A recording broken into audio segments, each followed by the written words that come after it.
As you get ready to launch into being the someone for a student, things will sometimes get messy. A student will have questions regarding their sexual identity. A family member of the student might pass away, or maybe the parents are getting a divorce. Unfortunately, situations like this are far too common in our world today. And that's why what you do matters so much. With the way that our ministry is structured, our group leaders are the true pastors of our ministry. And students will often go to you before they go to one of our staff members. So being equipped to have pastoral conversations is critical. And pastoral conversations are frankly one of the most difficult parts of being a group leader, especially when they happen unexpectedly. At the same time though, they can be one of the best opportunities to practically show a student that you love them and help them grow spiritually. While each of these situations tends to be incredibly unique, there are still some principles that apply to all of these conversations and some practical steps that you can begin doing now to help prepare you to care well for your students. Before we dive into those though, it's important that we repeat in these conversations, you cannot give blanket confidentiality to a student. And in this, it's helpful to remember the 3 hurts. If a student is being hurt, hurting others, or hurting themselves, you need to tell a student staff member or your coach about what's going on. See, it's incredibly important as we look to keep all of these students safe and look out for their best interests. Enough review though, let's go ahead and dive in with something that supports this whole conversation and often feels a little bit counterintuitive, because when it comes to pastoral conversations with students, we gotta take a long view. Taking the long view means that we value the students' long-term spiritual growth and holistic health in our relationship with them over solving their problems or correcting their theology in a moment. It also means that we don't value our comfort and we don't shy away from difficult conversations that a student needs. We need to lean into this tension and begin asking ourselves, what's best for this student long term? See, we must remember that even in a crisis moment, we need to slow down and realize that each conversation had a lead up that involved many different moments and will also involve many different moments in the follow-up process. See, these conversations are much more like a journey together rather than just simply one conversation, which is why when we talk about the long view, it's important to begin picturing ourselves as a trail guide. See, there's gonna be plenty of opportunities along the path or along the trail, and once we begin to truly grasp the long view, it becomes a little easier for us to realize that we don't have to say all the things in the first conversation. See, when it comes to taking a long view, the best thing that you can do is prepare for tomorrow today and begin building trust with your student by reinforcing that you and your group are a safe place. And here are 3 practical steps that you can take to help prepare for tomorrow today.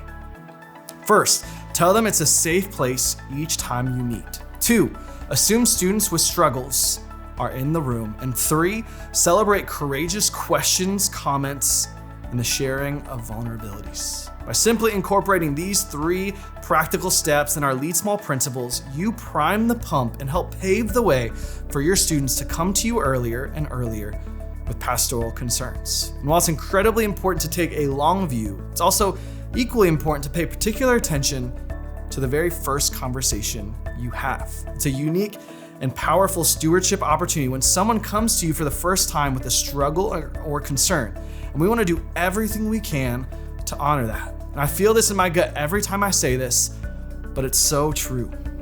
The way that you respond personally to this moment is the way that an individual described the way that the church, the Big C church, responded to them for the rest of their life.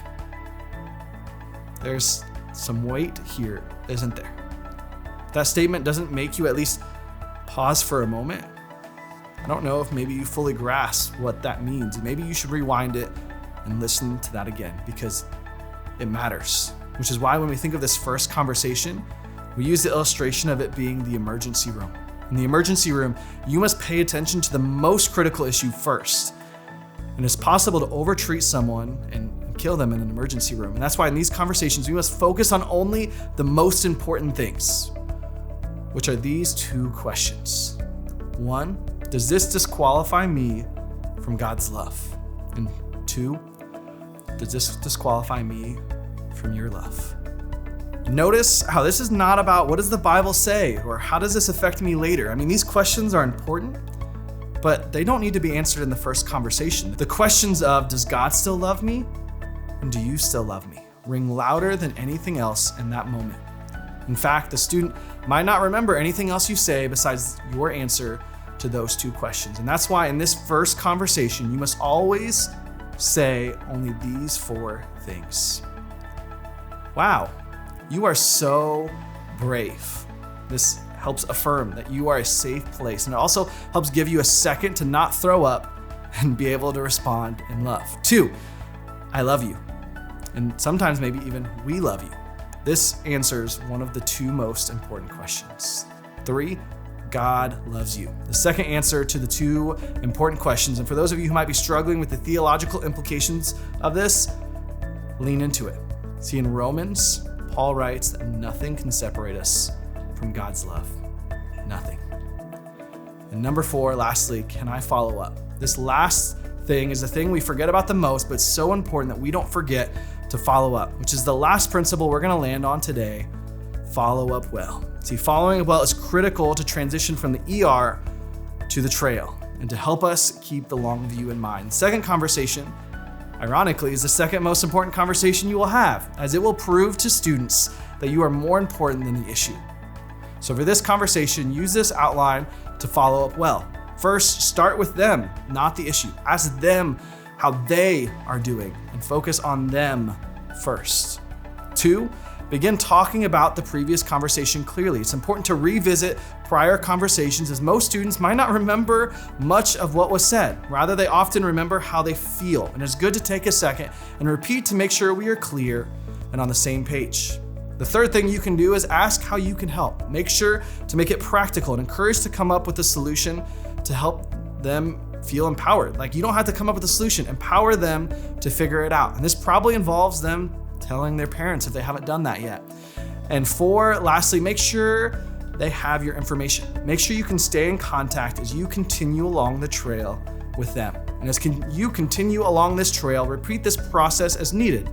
So to review, altogether, take the long view each and every time. Remember, it's a journey, and you need to be a trail guide and walk with them along the trail of life. In addition, pay particular attention to the first conversation. This conversation is like the emergency room, so focus on the important questions. Does God still love me? And do you still love me? And lastly, make sure you follow up well. Prove to the student that you care more about them than the issue, and help them take their next step towards Jesus along the trail. And so I'm sure now you're ready for each and every pastoral conversation. Right? That might be a stretch, but we do hope that this helps you feel a little bit more equipped for what happens next in your next pastoral conversation as you navigate the trail with our students.